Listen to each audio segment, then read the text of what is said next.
चक्रवर्ती सम्राट पद पर भगवान ऋषभ देव जी के बड़े पुत्र महाराज भरत जी विराजमान थे। भगवान ऋषभ देव ने अपने संकल्प मात्र से उन्हें पृथ्वी की रक्षा करने के लिए सामर्थ्य देकर राजा पद पर विराजमान किया। महाराज भरत जी का विश्वरूप की कन्या पंचजनी से विवाह हुआ।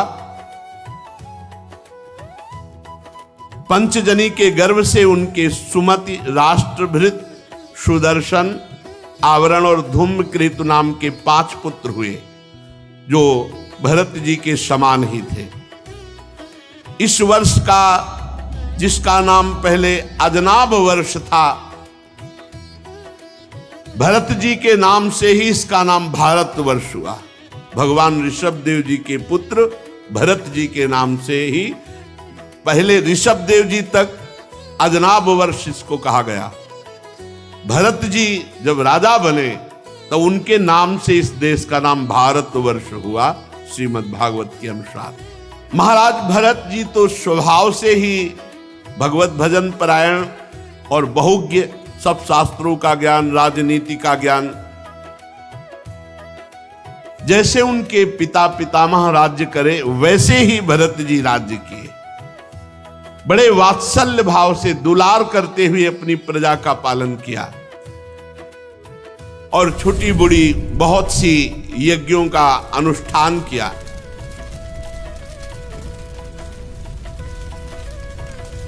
जब तन्मय होकर के भगवान के लिए यज्ञ करते, उनके भाव में हर समय श्रीवत्स, कौस्तुभ, माला, चक्र, शंख और गदा धारण किए हुए भगवान का भाव निरंतर बना रहता, मानो सामने भगवान विराजमान। ऐसे भाव से युक्त होकर के यज्ञ करते। दिनों दिन इनकी वेग पूर्वक उत्कृष्ट भक्ति बढ़ने लगी। 1 करोड़ वर्ष तक स्वस्थ रह करके राज्य शासन किया। 1 करोड़ वर्ष तक। अब मन में राज्य से उदासीनता बढ़ी, अब भगवान का भजन करें। वैसे तो यज्ञ आदि के द्वारा सब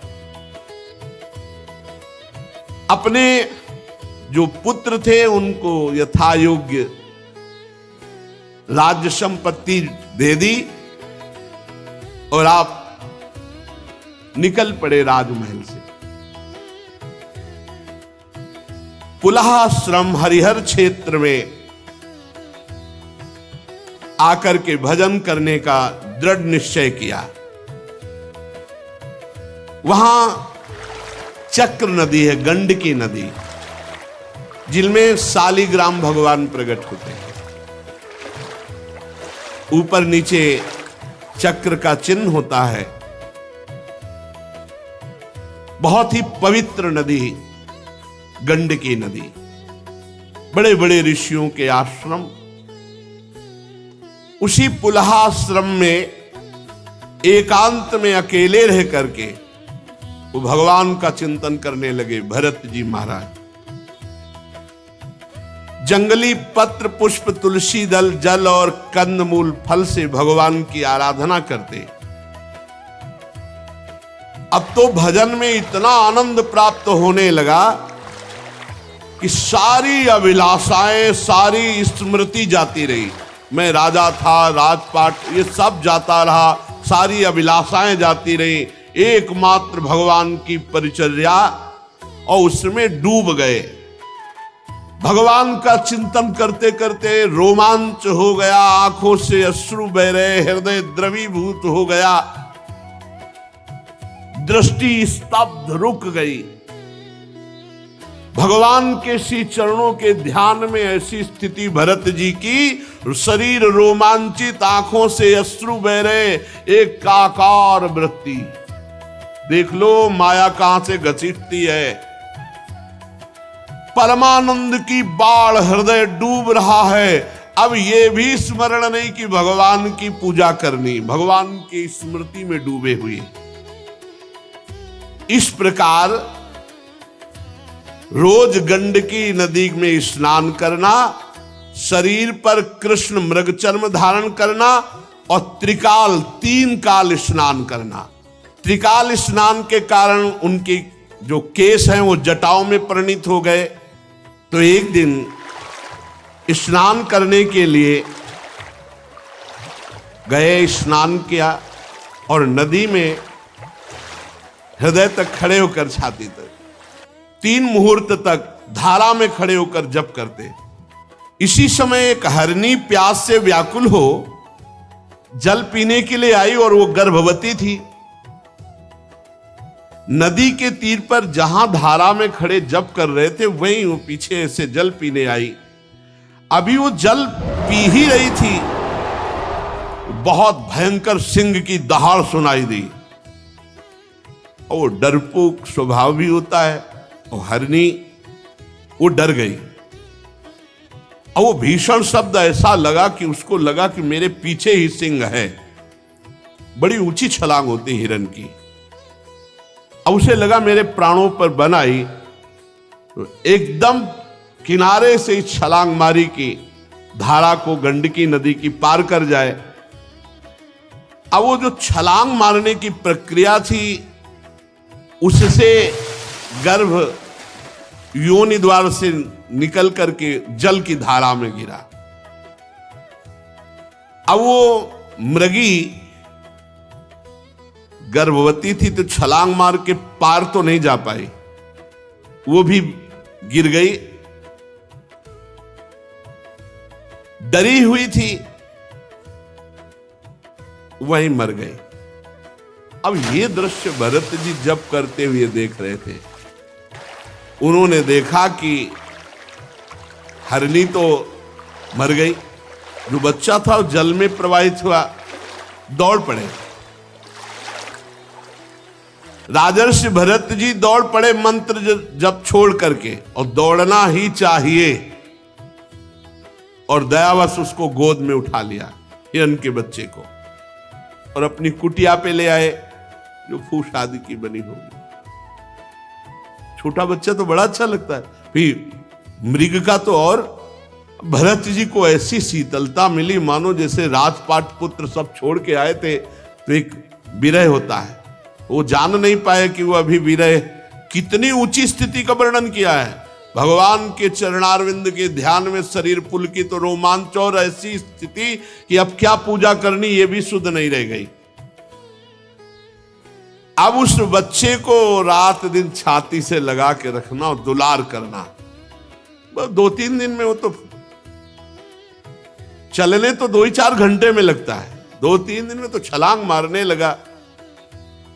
अब उसी के लिए हरी हरी घास बिन के लाना और छाती से लगाए हैं, गले में बैठा ले हैं, पुचकारते, चूमते, हृदय से लगाते। अब सब यम नियम पूजा छूट गई, भगवान का चिंतन छूटने लगा। ये खास बात।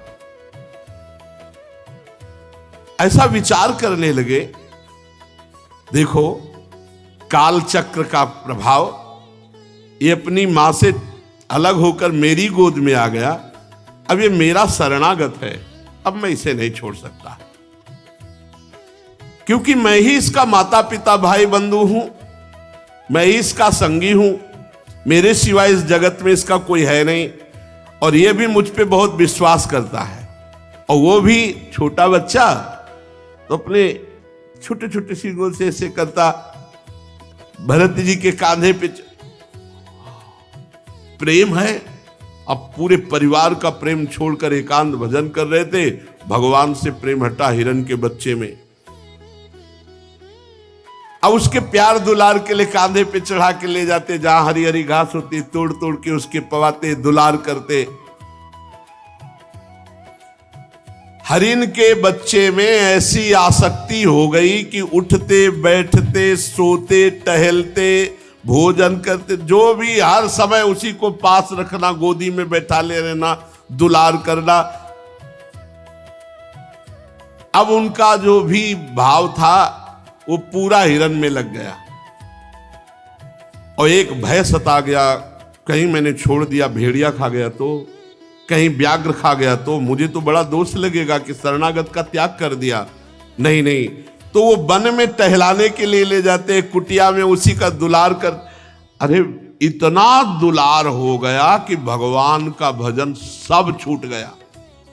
ये बड़े आश्चर्य की बात है कि जिस भजन के लिए उन्होंने राज रानियों का पुत्रों का त्याग किया, वही भजन का त्याग हो गया हिरण के बच्चे से। कभी कभी हृदय में इतना द्रवित हो जाता कि हिरण के बच्चे को छाती से लगाते, दुलार करते, कांधे पे बैठा लेते, गोद में लेते, बस उसी के दुलार में। अगर कुछ नित्य नैमित्तिक कर्म करना, मानो स्नान करना है, तो अब मंत्र जप करते हुए नहीं, हिरण को देखते, ऐसे उसको पकड़े हुए, ऐसे डुबकी मारी, हिरण न छूट जाए। और जब स्नान करके निकलते तो उसको कहते, बेटा तेरा मंगल हो, तेरा सर्वत्र कल्याण। कैसे महापुरुष, कैसा हृदय होता है महापुरुषों का। बेटा तेरा सर्वत्र मंगल हो। भरत जी का चित्त व्याकुल रहने लगा। मृग शावक को इतना प्यार किया कि प्रारब्ध में मृग शावक आ गया। ये देखो, प्रारब्ध बन गया मृग शावक। बहुत सवाल, भगवद आराधना रूप योगानुष्ठान पूरा खत्म हो गया, पूरा खत्म हो गया। वही मृग का चिंतन, वही मृग का चिंतन। ये बहुत सा, एक हिरण के बच्चे ने पूरी की पूरी योग निष्ठा गिरा दी, तो मनुष्य के शरीर में आसक्ति हो जाए या भोगों में तो कौन सी बड़ी बात। नहीं तो सोचो परीक्षित, जिन्होंने मोक्ष मार्ग में भगवत प्राप्ति के लिए अपने हृदय से उत्पन्न पुत्र पत्नी आदि का प्यार त्याग दिया, वो हिरण शिशु में ऐसे कैसे आसक्त हो गए। शब्द लिखा है, राजर्षि भरत हिरण रूपी विघ्न के बसीभूत होकर भगवद योग मार्ग से भ्रष्ट हो गए, भ्रष्ट हो गए, योग मार्ग से भ्रष्ट हो गए। उस मृग छौने के पालन पोषण लाड़ प्यार में भूल गए भगवान को, और जिसका टलना अत्यंत कठिन है, वो वेगशाली कराल काल सिर पर चढ़ाया। भरत जी की मृत्यु का समय आया और भगवान की लीला की उस समय हिरण सिराने ही बैठा था, शोकातुर। भरत जी हिरण की तरफ देख रहे, चित्त पूरा हिरण में लगा है कि मेरे मरने के बाद इसका पालन कौन करेगा, इसको दुलार कौन करेगा। बस यही चिंतन होते शरीर छूट गया। अंत काल के अनुसार बिल्कुल साधारण पुरुष जैसी मृत्यु हुई भरत जी की, साधारण पुरुष जैसी, असाधारण महापुरुष की साधारण पुरुष जैसी मृत्यु हुई। शब्द लिखा है, भगवान की स्मृति नहीं हुई, मृग को देखते हुए मृग की स्मृति में शरीर छोड़ा तो उनको मृग शरीर की प्राप्ति हुई। ये खास बात। अंतकाल की भावना के अनुसार उनको मृग शरीर की प्राप्ति, साधारण पुरुष जैसी मृत्यु, साधारण पुरुष जैसे विषय संसार का चिंतन, ऐसे ही मृग को देखते हुए मृग की स्मृति में शरीर, सबसे बड़ा घाटा हो गया। उनकी स्मृति और चिंतन, अगला शरीर मृग का मिला। परंतु भगवान का भजन कभी व्यर्थ नहीं जाता, इसलिए उस योनि में उनको अपने पूर्व जन्म की याद रही कि मैं महाराज भरत एक मृग की आसक्ति के कारण मृग बना। अब तो बहुत पश्चाताप हुआ कि अरे मेरा एक जन्म मृग की आसक्ति में, बड़े खेद की बात। मैं संयमशील महानुभावों के मार्ग में भगवत आराधना करने वाला भ्रष्ट हो गया, एक मृग के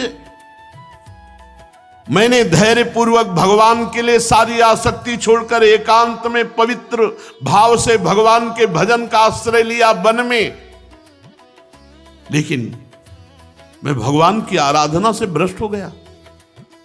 मैं एक नन्हे से हरिण शिशु के पीछे अपने भगवान को भूल गया, लक्ष्य से च्युत हो गया। अब नहीं।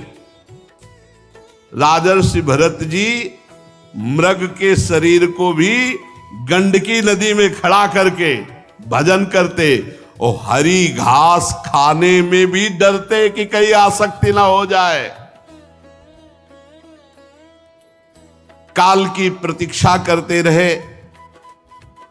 कुछ समय बाद सूखे पत्ते खा करके गंडकी नदी में भजन करते हुए मृग का शरीर छूटा। प्रारब्ध जब मृग शरीर छोड़ा तो भगवान सुखदेव जी कहते हैं, हे राजन परीक्षित, आंगिरस गोत्र में जो बहुत ही ब्रह्म संबंध से युक्त और ब्रह्म कर्म से युक्त ऐसे ब्रह्म ऋषि के यहां जन्म हुआ भरत जी का, यही नाम पड़ा जड़ भरत। आंगिरस गोत्र में शम दम तपस्या स्वाध्याय वेदाध्ययन त्याग अतिथि सेवा संतोष तितिक्षा विनय विद्या अनुसूया आत्मज्ञान एवं आनंद सभी गुणों से महान श्रेष्ठ ब्राह्मण के कुल में जन्म हुआ। वैसी ही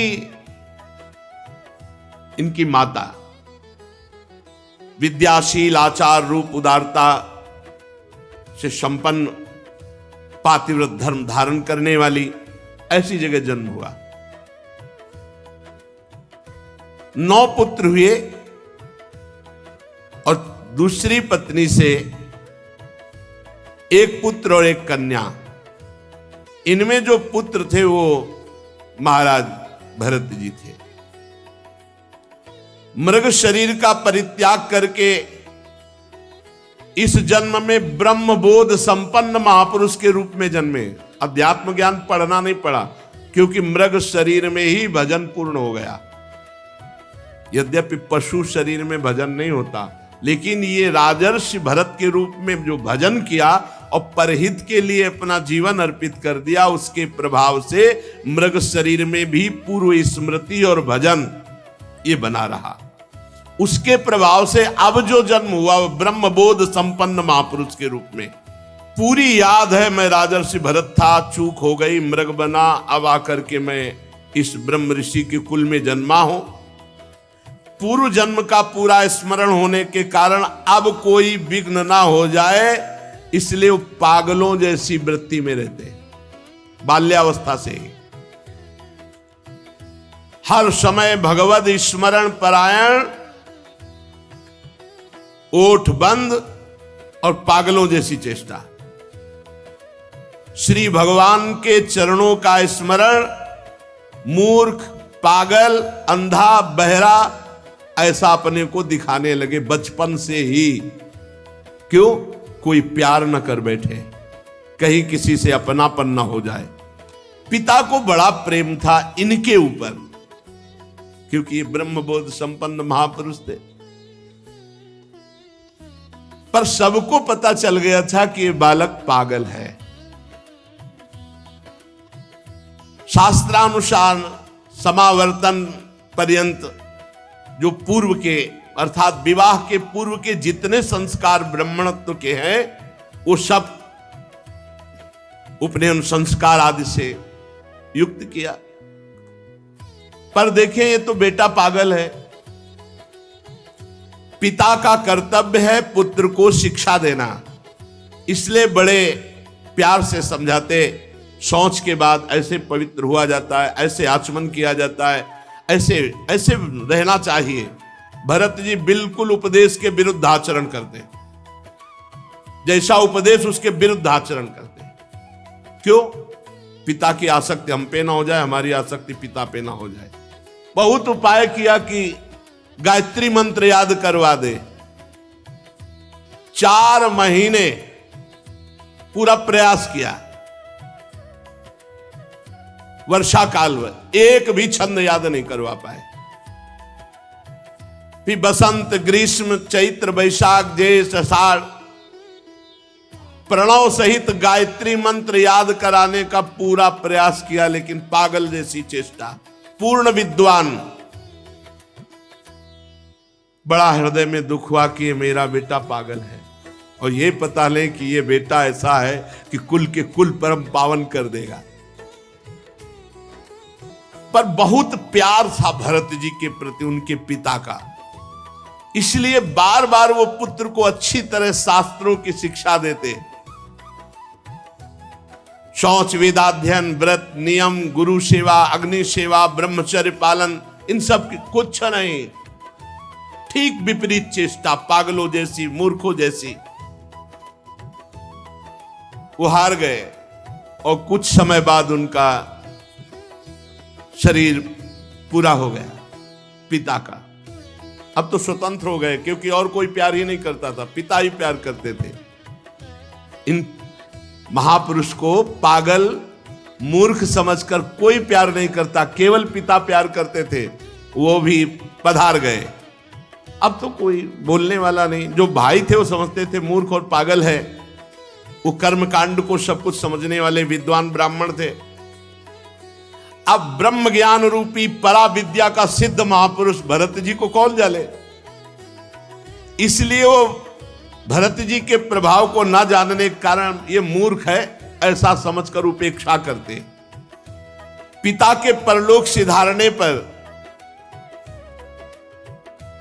बड़ी अव्यवस्था भरत जी के साथ, क्योंकि भाई लोग मूर्ख समझते थे, पागल समझते थे। बचा खुचा बाछी अन्न जैसे पशुओं को फेंका जाता है, ऐसे उनको दे, वो आराम से शरीर का प्रारब्ध है ऐसा मान के पाले थे। कोई काम बताते वो काम, कोई मार रहा है, कोई अपमान कर रहा है, कोई थूक रहा है, वो बिल्कुल वैसी पागल। और ब्रह्म बोध परा विद्या के सिद्ध महापुरुष भरत जी के अंदर कोई मान अपमान का विचार ही नहीं रह गया था। साधारण लोग जो नर पशु कहे जाते हैं, नर पशु, मनुष्य रूप में पशु रूप, जो भगवान से विमुख केवल संसार के राग में लगे, वो उनको पागल करके अपमानित करते। कोई थूक देता, कोई ईंट मारता, कोई। भरत जी परा ब्रह्म विद्या के ज्ञानी महापुरुष, पर पागलों जैसी वृत्ति। कोई उनको मूर्ख कहता, कोई पागल कहता, प्रायः पागल करके ही पुकारा जाता है। और ब्रह्मबोध संपन्न महापुरुष। तो भरत जी भी ठीक वैसे ही स्वांग रचते कि सब पागल समझे, उसी के अनुरूप भाषण करते भरत जी। जैसे लोग उनको मूर्ख और पागल समझते, तो वैसे ही चेष्टा करते कि हाँ वास्तविक ये पागल और मूर्ख है। कोई कोई तो इनको अपने काम में लगा लेता। अब जवान हुए, चल चारा काट रहे, गोबर फेंकवा रहे, जैसा वो कहते वैसी काम। कोई अपने काम के लिए खेत में ले जाता, कोई मजदूरी कराता, अब बाद में जला भुना बासी अन्न फेंक देते सामने। क्या स्थिति महापुरुष की। उसी को ऐसे, हे शरीर तेरा प्रारब्ध। अब वो बाल ब्रह्मचारी अखंड शरीर वैसे ही पुष्ट बलवान, जीव के स्वाद की कोई वस्तु ही नहीं, जली सड़ी बासी ऐसे ही दे देते। खूब दिन भर मेहनत कराते भरत जी से। ये किसी कारण से उत्पन्न होने वाला शास्त्रीय ज्ञान नहीं, स्वतः सिद्ध भगवत स्वरूप ज्ञानानंद में निमग्न महापुरुष, आत्मबोध प्राप्त महापुरुष।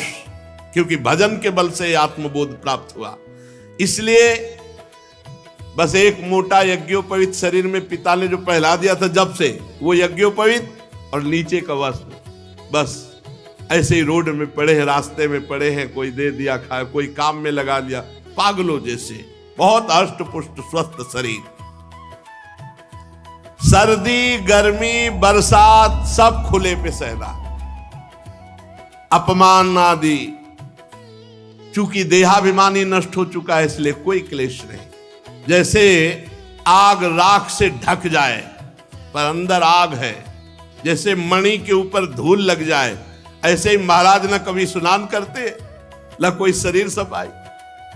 सर्दी गर्मी बरसात आंधी, इसमें लिखा हुआ है नहाना धोना कोई मतलब नहीं। भगवत स्वरूप शीतोष्ण वात वर्षेषु, गर्मी ठंडी हवा वर्षा, वृष इवानावृतांग, सांड की तरह खुले शरीर सहते, पृथ्वी पर पड़े रहते। कभी स्नान नहीं करना, कभी हाथ पैर नहीं, मुंह नहीं धोना, कभी नहीं। स्थिति इनको प्राप्त हो गई। से 3 बार स्नान साधन में करते थे पीछे गंडकी नदी में, 3 बार शरीर पर अंगुलों मैल जम गया था। क्या सुंदर स्थिति है, क्या सुंदर स्थिति है। ब्रह्मतेज ऐसे जैसे धूल से ढका हुआ महामणि, एक मैला कुचैला कपड़ा है कमर में बस, और एक मैला यज्ञोपवीत। सब लोग यही जानते थे कि ये मूर्ख पागल है, मूर्ख पागल है। बहुत तिरस्कार करते भरत जी का, काम करवाते मारते। इतना बड़ा महापुरुष ऐसे तय रहे। जब उनके भाइयों ने देखा कि लोग मजदूरी कराकर इसे भोजन दे देते हैं, तब बुलाया चल, और खेत में अपने काम में लगाया। यहां खुदाई करो, पूरे को बराबर करना है। तो कह रहे हैं कि ना समम विषमम न्यून मधिकमिति, जहां समान खुदाई करनी थी वहां कुआं जैसा गड्ढा कर दे। जहां लगा दिया यहां खोदो, तो बस वहीं खोदते चले गए, क्योंकि ये पता नहीं चलना चाहिए कि ये बुद्धिमान है, मूर्ख है, ये पागल है, यही पता चल। क्यारियां ठीक करने में लगा, सब उल्टा कर दिया, सब क्यारियों में कुआं जैसा खोद दिया। भाई उनको डांटते, धक्का मारते, और भोजन में क्या देते? खली, भूसी, भुने हुए उड़द और चावल की कनकी सूखी ऐसे, जैसे जानवर को दी जाती है, या पके हुए अन्न की जली हुई खुरचन। कैसे महापुरुष है, जिनको विश्व का परम पवित्र भोग सब मिलना चाहिए, वो कैसे जी रहे? स्पष्ट लिखा हुआ है कि उनके आहार में चावल की कनी, खली, भूसी, भुने हुए उड़द ऐसे सूखे, और वो ऐसे चबा लेते, या पके हुए अन्न की जली हुई खुरचन, जली हुई, वो दे देते। बड़े अमृत के समान उसे शरीर का प्रारब्ध समझकर खा लेते। भगा दिया भाई, धक्का मार, एक काम है। दूसरे भाई ने पकड़ लिया, खेत की रखवाली करो, खेत की। अब वो खेत की रखवाली क्या करे? खेत इधर, आसन लगा इधर में पड़े, उनसे खेत से मतलब क्या है? विपरीत, वो जो भी कार्य करते तो उसके विपरीत, जिससे पक्का सबको समझ में आया कि पागल है।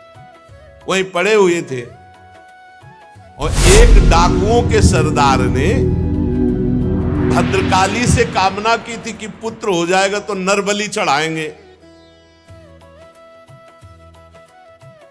नरबलि मतलब मनुष्य को काटेंगे आपके सामने, और संयोग से पुत्र हो गया। तो भद्रकाली को मनुष्य की बलि देने के लिए एक पुरुष को पकड़वा मंगाया। हो तो राजा था दस्युराज। अब उस पुरुष को छोड़ दिया गया बाजार में, खूब जो चाहो खा लो, उसको पता नहीं है। वो जलेबी, गुलाब जामुन, जो जो बढ़िया पसंद सबको खा रहा था। एक दुकानदार ने धीरे से कहा, खूब खा लो, अब इन्हें गर्दन कटेगी जाके तुम्हारी। क्यों? भूले तो ऐसे फिरी थोड़ी खाने को मिल रहा है। दस्युराज ने आज उत्सव मनाया है और तुम उनके बलि पशु हो, तुम्हारी गर्दन कटेगी। तो उसने दोना पत्तल जो होता वो साथ लिए, जो भागा वहां से निकल गया, भाग गया। अब जो रक्षक थे उनको, वो तो खुला छोड़े हुए थे कि खा पी लेगा, पकड़ लेंगे। जब देखा कि वो आदमी भाग गया तो सोचा अगर राजा से कहा जाके तो हम ही किसी को भी बलि चढ़ा देगा। इसलिए तुरंत कोई नर पशु पकड़ना चाहिए। दैववश वो तो भाग गया जिसको पकड़ के लाए थे। चारों ओर सेवक दौड़े कि अब कोई मनुष्य मिल जाए, नहीं तो हम लोगों की बलि चढ़ा देगा राजा। तो रात के समय तक दैवी योग दृष्टि पड़ी आंगिरस गोत्री ब्रह्म प्राप्त महापुरुष श्री जड़ भरत जी के ऊपर। अब जंगल में देखा तो खेत में तो पड़े ऐसे।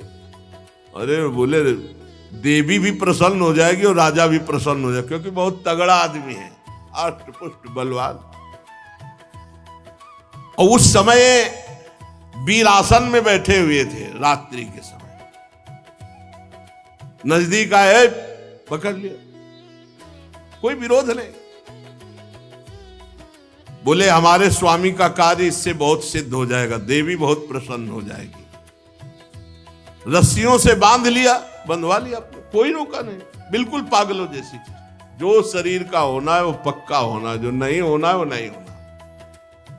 रस्सियों से बांध लेंगे, ले गए भद्रकाली के मंदिर में। अब बाजार में नहीं छोड़ा, एक तो निकल गए, अब दोबारा अगर वहीं सीधे मंदिर ले गए। पद्धति के अनुसार बढ़िया उट्टन लगाया गया। आज जीवन में उट्टन लग रहा है महाराज की। जीवन में कोई प्यार से तो उट्टन लगाया नहीं। भरत जी ले और लंबे हाथ करो, बढ़िया उट्टन लगा कर। अब ये नहीं कि ज्ञान नहीं, पता है, तलवार भी रखी, पता है दोनों शरीर का है। जो शरीर का प्रारब्ध है उसको भोगना होगा। विधि पूर्वक बढ़िया इत्र फुले लगा के स्नान, सब नए नए वस्त्र पहनाए गए, चंदन लगाया गया, माला, जैसे अब गर्दन कटनी है तो माला भी। फिर सुंदर खीर पुआ भोजन डट के भरत जी ने, कोई चिंता नहीं, पता है, अज्ञानी थोड़ी, परम ज्ञानी है। फिर धूप दीप से आरती की गई, क्योंकि बलि चढ़ाना है। इसके बाद शुरू हुआ ढोल बजना, मृदंग ढोल, और भद्रकाली जी के सामने इनको ले जाया गया, भरत जी को।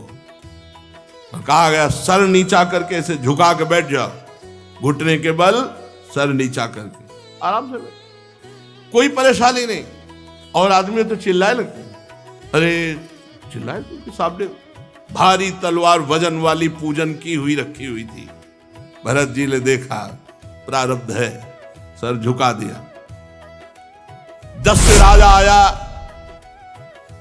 और अभिमंत्रित वो बहुत वजन वाली खड्ग उठाई तलवार। अब ये तो ब्रह्मस्वरूप महापुरुष, वो रज और तम से मिश्रित स्वभाव वाला दस्युराज उन्मत्त होकर के जो ही ऐसे तलवार उठाई, एक तो ब्रह्म ऋषि, दूसरे ब्रह्मबोध संपन्न, शरीर राग रहित ब्रह्मबोध संपन्न महापुरुष के जेव ही गर्दन पर तलवार प्रहार करने के लिए की, भद्रकाली के शरीर में ब्रह्म तेज से आग पैदा हो गई। भद्रकाली को असहनीय हो गई, चीख पड़ी, मूर्ति फाड़कर निकल पड़ी और वही तलवार लेकर के अपने जितने पूजा करने वाले थे सबकी गर्दनें उड़ा दी। बड़ा भयानक हाहाकार मचा दिया। भद्रकाली है, विकराल अट्टहास। ये देखो ब्रह्मबोध संपन्न हुआ, रस्सी से बांध लाए तो बंध के आ गए, नहा दिया तो नहा लिया, खवा दिया, गर्दन झुकाओ, गर्दन झुका दी, अंबा प्रकट हुई, सबको काट डाला। अब कोई बांधने वाला नहीं तो चल दिया। ये है ब्रह्मबोध संपन्न महापुरुष की स्थिति। और माता जी अट्टहास करके गरज रही, केवल भरत जी वहां जिंदा है और सबको मार डाला, सबको काट दिया माता जी ने। सत्य है एवमेव खलु महदविचारातिक्रमः कार्ष्णेनात्मने फलति। सत्य है कि जो महापुरुष का अपराध करेगा सर्वनाश हो जाएगा, कोई भी हो। महापुरुष के अपराध से डरना चाहिए। दैवी शक्ति भी रक्षा नहीं, अपने उपासकों की ही गर्दनें काट दी माता जी ने। भगवत भक्त परमहंसों के लिए देखो सिर कटने का अवसर आने पर भी कोई भय नहीं, और बच गए तो कोई हर्ष नहीं, उठे और चल दिए।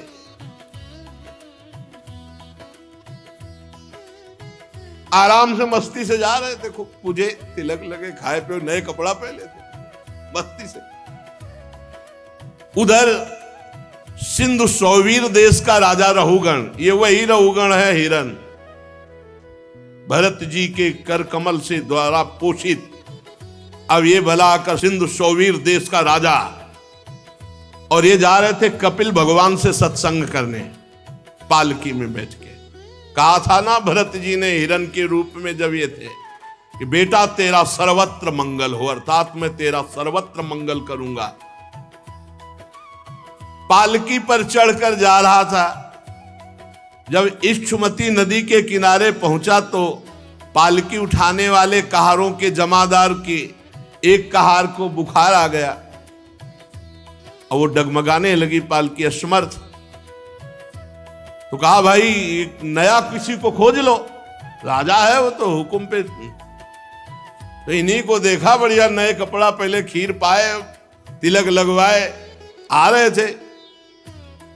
सोचा ये बहुत हष्ट पुष्ट मनुष्य है, जवान है, बैल जैसी ताकत है, बहुत बढ़िया कहार का।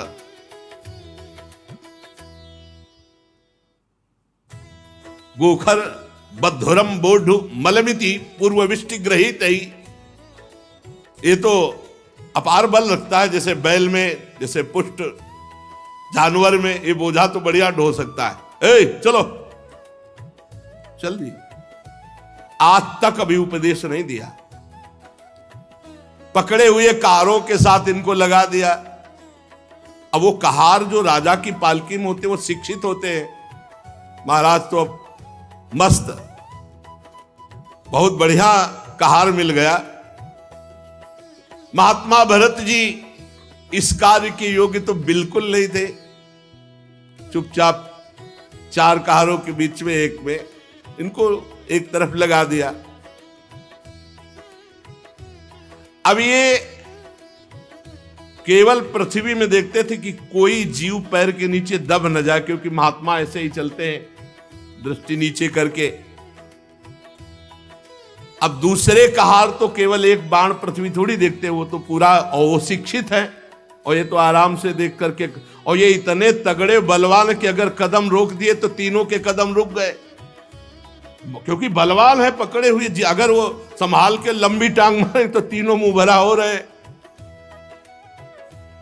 राजा रहुगण ने कहा है ये क्या प्रमाद है, पालकी डोल रही, पालकी हिल रही है, ये ऊंची ऊंची हो रही है। कहारों ने डर कर कहा महाराज की जय जय हो, आप चाहें तो हमें दंड दे सकते हैं, पर हम निर्दोष हैं। ये जो नया कहार आया है सारा दोष इसी का है। महाराज हमारा प्रमाद नहीं, हम तो नियम के अनुसार पालकी चला रहे हैं। ये नया कहार जो आया है ये बहुत बलवान है, ये जैसा हिला डुला देता वैसे पालकी हिल डुल जाती है। ये जल्दी जल्दी ठीक से हमारी तरह नहीं चल रहा है महाराज। राजा रहुगण ने सोचा संसर्ग दोष उत्पन्न हो जाएगा तो फिर सब में दोष आ जाएगा, इसलिए इसको दंड देना चाहिए, इसका प्रतिकार करना चाहिए। ये अपनी तो चाल बिगाड़ ही रहा है, हमारे और कहारों की चाल बिगाड़ रहा है।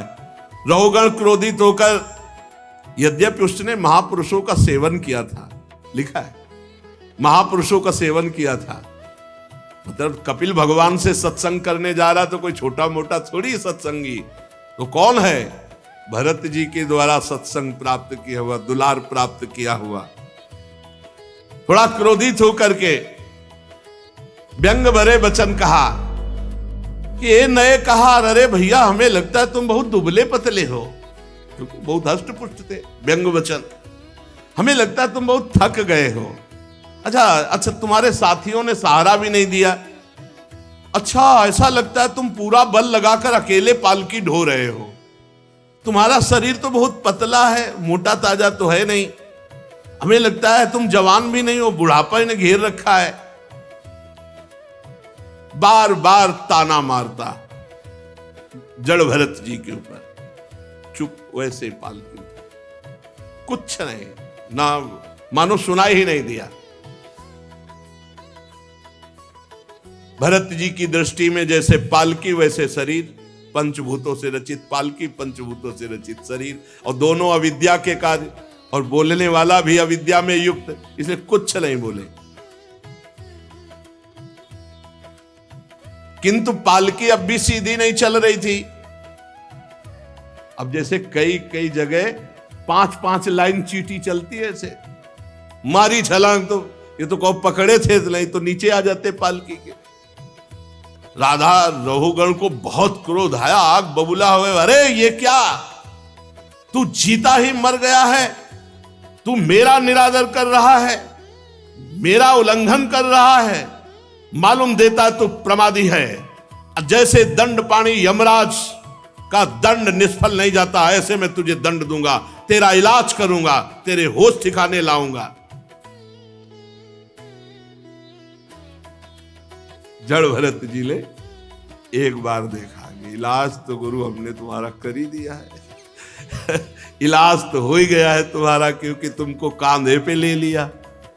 पहले भी कांधे पे लिया था और अब भी कांधे पे लिया है। हमें 3 जन्म लगे, अब तुम्हारा इलाज पक्का हो जाएगा। अनाप शनाप बातें रघुगण, उनको बड़ा पांडित्य का ज्ञान अभिमान था कि मैं बहुत ज्ञानी हूं। रघुगण को जड़ भरत जी ने देखा कि कच्ची बुद्धि, और मुस्कुराए। आज जिंदगी में पहली बार बोले महाराज। भरत श्री भगवत रसिक जी कहते हैं कि बोले ना बोले तो हृदय की ग्रंथि खोले। आज प्रवचन शुरू है महाराज जड़ भरत जी का।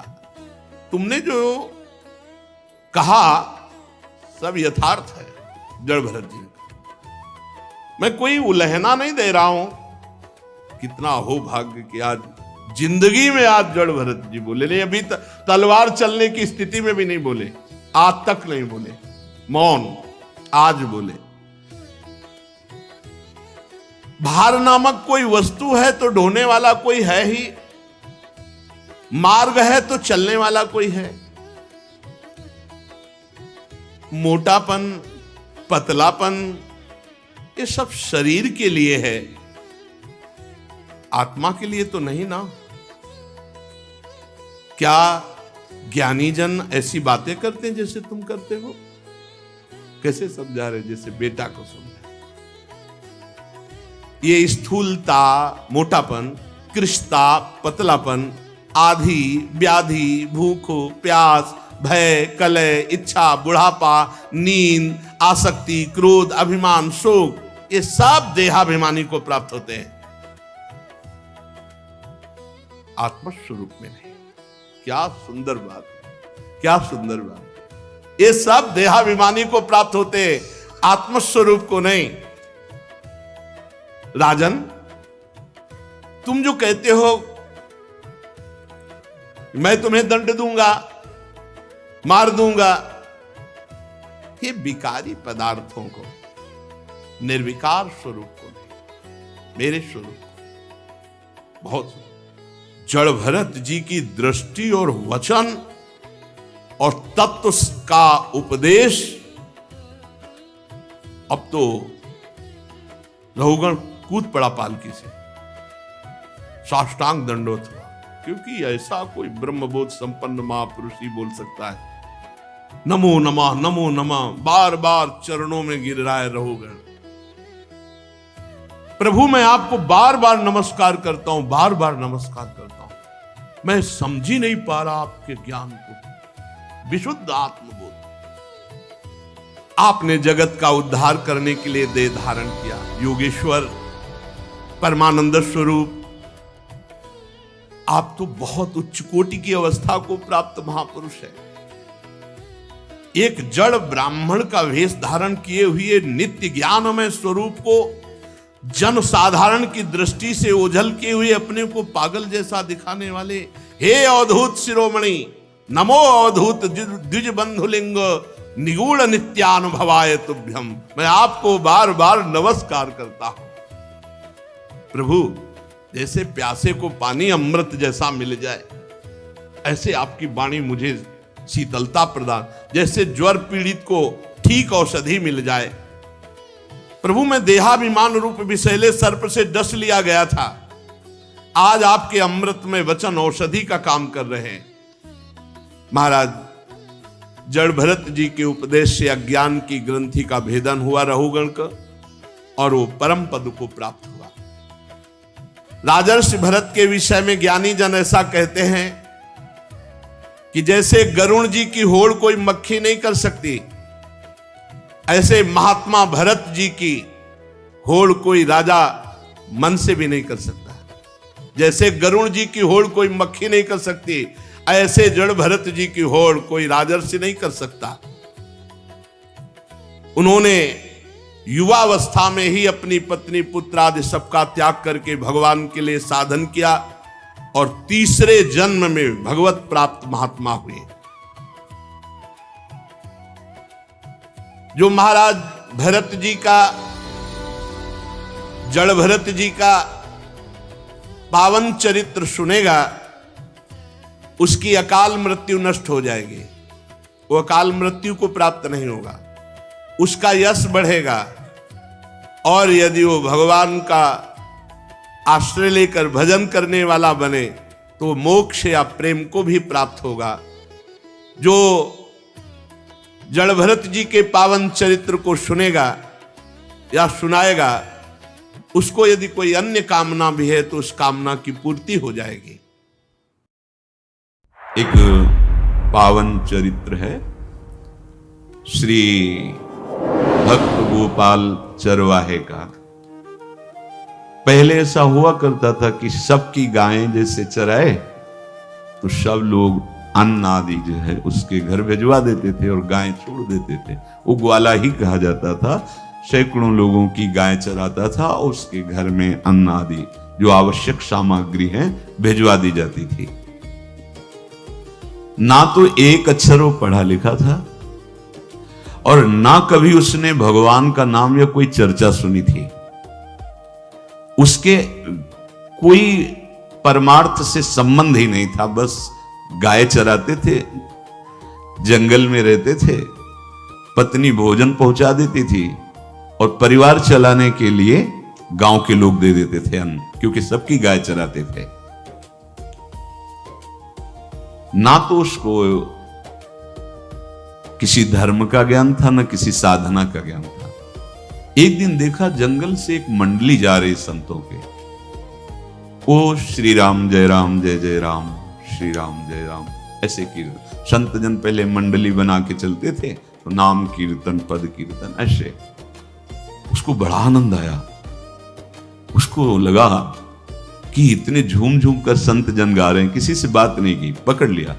अब पूरा तो नहीं, बस उतना राम राम राम राम ऐसे करने लगा।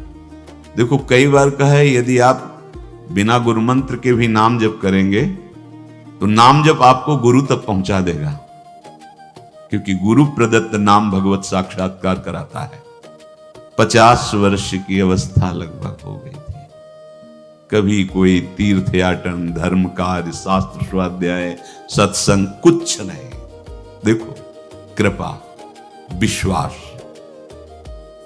अब वो अलौकिक ढंग से नाम में मिठास लगने लगी उसको, तो जोर जोर से कभी कभी नाच पड़ता, चरवाहा ना गाता, तो और जो लोग थे उसका उपहास करते। अरे नरक में भी ठौर नहीं मिलेगी, जिंदगी में कुछ पुण्य नहीं किया, ये ऐसे लोग बहुत उपहास करने वाले। ऐसे करने से क्या मिलेगा, नाम से कुछ हो जाएगा। उसने कहा हमने तो कभी सोचा ही नहीं कि कुछ होगा, हम तो ऐसे ही गा रहे। पर ये लोग उपहास कर रहे हैं, क्या गलत है क्या ऐसा गाना? जब तक दृढ़ ज्ञान नहीं होता तब तक माया फिसला सकती है।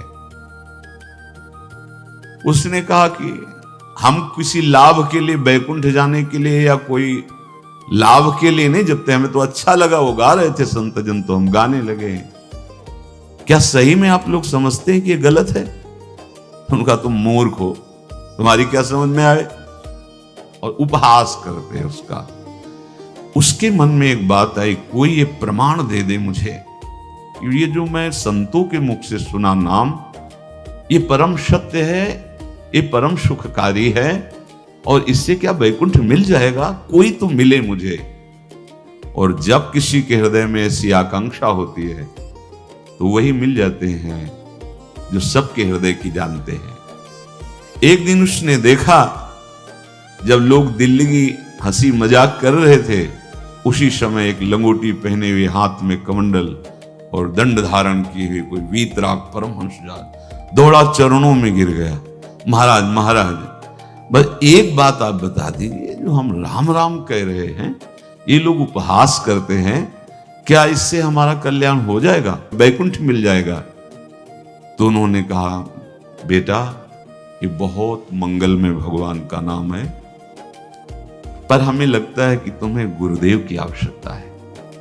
यदि तुम गुरु कृपा पात्र बन जाओ तो इन उपहास करने वालों की बातें तुम्हारे मन में नहीं लगेंगी और निश्चित तुम्हें भगवत साक्षात्कार हो जाएगा। तुम्हें पैर पकड़ लिया और कहा, महाराज आप ही गुरु बन जाओ ना हमारे, आप ही हमें मंत्र दे दो।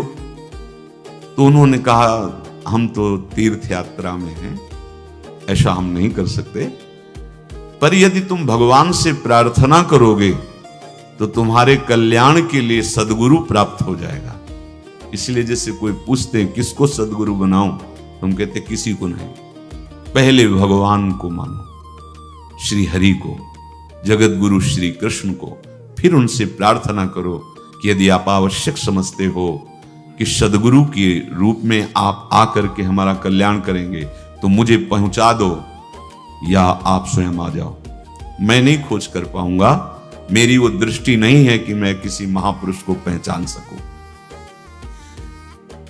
मैं तुमसे सत्य कहता हूं, सदगुरु की जो शरण में हो गया तो उसके जीवन नौका की डांट सदगुरु अपने हाथ में ले लेते हैं। फिर उसको कोई भय, कोई उपहास, कोई लज्जा नहीं सताती, वो सुख पूर्वक इस दुखद अपार संसार समुद्र से पार हो जाता है। पर बेटा तेरे ऊपर भगवान की बड़ी कृपा है, क्योंकि तू संतों को मानता है। तू मेरी बात पर विश्वास कर ले, अंदर से तू एकांत में रो, तुझे सदगुरु मिल जाएंगे। अब ऐसा कहकर वो अपने राह में चले तीर्थ यात्रा के लिए। अब वो खोजता, एकांत में बैठकर देखता, कभी कभी वो पेड़ पे चढ़ जाता कि कोई संत तो नहीं आ रहे हैं।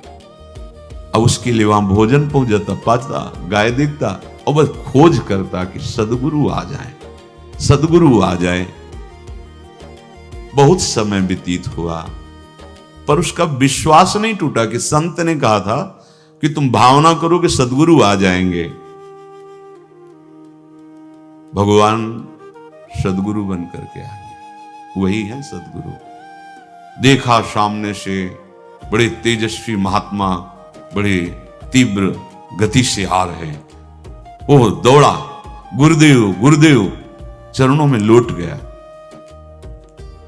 चरणों में जे ही गिरा तो एक बिजली सी दौड़ी उसके हृदय में। अब बात बन गई, गुरु मिल गए। वो खड़े हो गए, देखते ही सात्विक भाव उत्पन्न हो रहा है, आंसू निकलने लगे। देखते ही मन में आया कि जो संत कह रहे थे सदगुरु मिल जाएंगे, यही हमारे सदगुरु हैं। हृदय में उत्साह, आतुर आवाज, प्रभु मुझे भवसागर से पार करने वाला गुरु मंत्र दे दो। ऐसे थोड़ी दीक्षा दी जाती कि गली चलते दी जाए, दूंगा। जा पहले स्नान करके आ, फिर एकांत स्थान में बैठेंगे, फिर तेरे को उपदेश देंगे।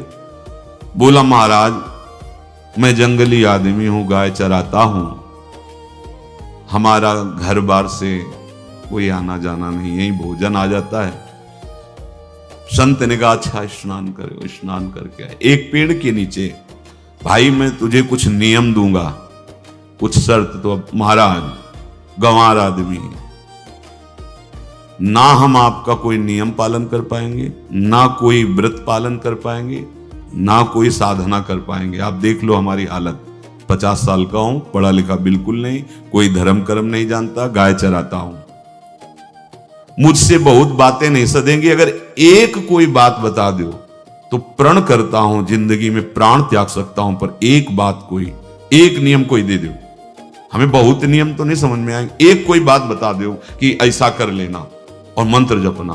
तो हम प्राण त्याग सकते पर आपकी आज्ञा उल्लंघन पर बहुत हम बातें नहीं मान पाएंगे, क्योंकि हमारे इतना ज्ञान नहीं है। गोपाल के वचन सुन करके बहुत प्रसन्न हुए संत भगवान। एक नियम तुझे देता हूं, हमारे आराध्य देव श्री कृष्ण हैं, गोविंद हैं।